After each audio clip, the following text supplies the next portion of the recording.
अस्सलाम वालेकुम dear CSA aspirant. हम दिल्ली सल्तनत पढ़ रहे थे पाकिस्तान अफेयर्स में। अभी हम कहां पर पहुंचे थे? चलो शुरू करते हैं लेक्चर को। एमपीटी स्क्रीन टेस्ट के लिए इंपॉर्टेंट एमसीक्यू से आप याद कर लें, ठीक है।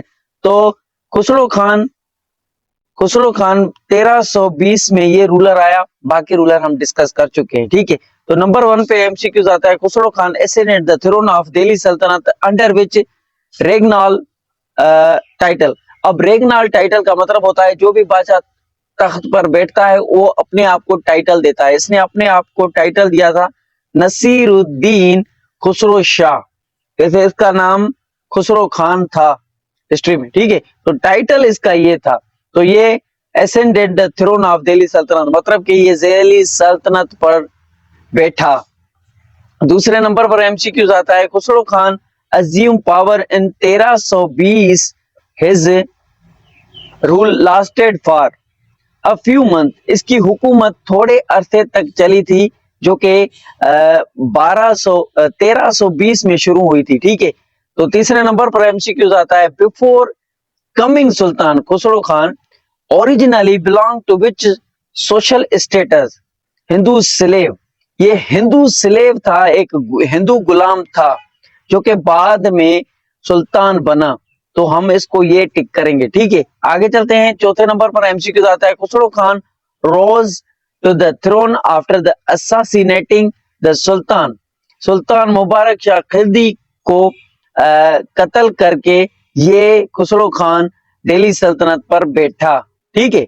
तो चौथे नंबर पर एमसीक्यूज ये था। पांचवें नंबर पर एमसीक्यूज आता है। The fall and the execution of Khusro Khan was brought about by which ruler?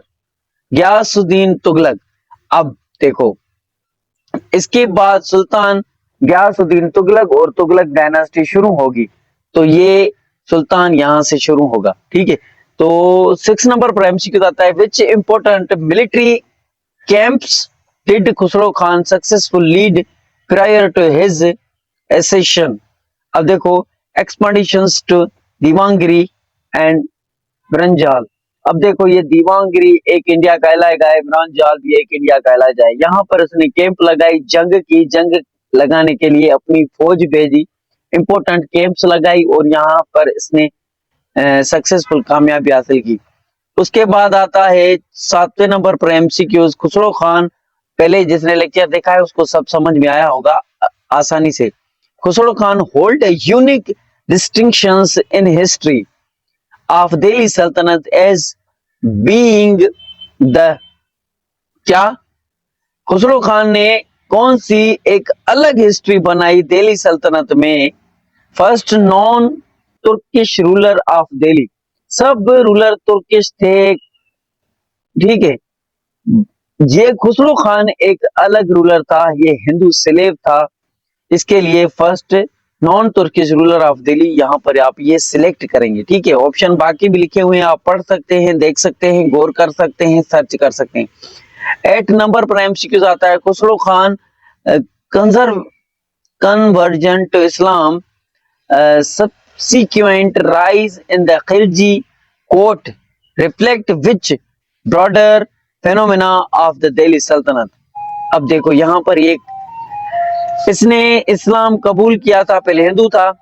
और सबसीक्वेंट राइज खिलजी कोर्ट, ये खिलजी कोर्ट को आगे लेके गया, बढ़ाया उसको। और रिफ्लेक्ट विच ब्रॉडर फेनोमेना, और इसके खिलाफ क्या कंट्रोवर्सी, क्या फेनोमेना ऐसा चला दिल्ली सल्तनत में?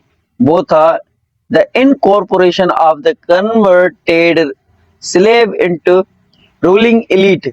रूलिंग एलिट का मतलब होता है ये जो हुक्मरान होते हैं, सियासतदान होते हैं, उनको एलिट कहा जाता है, ठीक है। तो इसने इनकॉर्पोरेट किया था, ये स्लेव था। फिर इसने मुसलमान बना और ये अपनी सियासत में बेहतरी दिखाई। 9th नंबर पर एमसीक्यू आता है। The overthrow of Khusro Shah 1320 directly pave the way for the establishment of which dynasty? Tughlaq dynasty Khusro Khan से शुरू हुई थी, ठीक है। 10th नंबर पर एमसीक्यू आता है। Which factor primarily explain brevity of Khusro Khan rain? Strong resistance from the Turkish nobility. अब देखो ये फैक्टर था प्राइमरी इसका एक्सप्लेन करना, brevity of Khusro Khan rain. ये खुसरो खान बहादुर थे, इसकी हुकूमत थी, ये स्ट्रॉन्ग मजामत करने वाले थे तुर्किश नोबिलिटी को। तुर्किश नोबिलिटी क्या थी, पहले वाले लेक्चर देखें, डिटेल में मैंने बताया। जो अल्तमिश बादशाह पहले दिल्ली सल्तनत के बादशाह थे, उसने ये नोबिलिटी रखी थी एडमिनिस्ट्रेशन संभालने के लिए। तो ये था आज का lecture. Keep watching, stay connected. Allah हाफिज। Right down. अल्लाह हाफिज।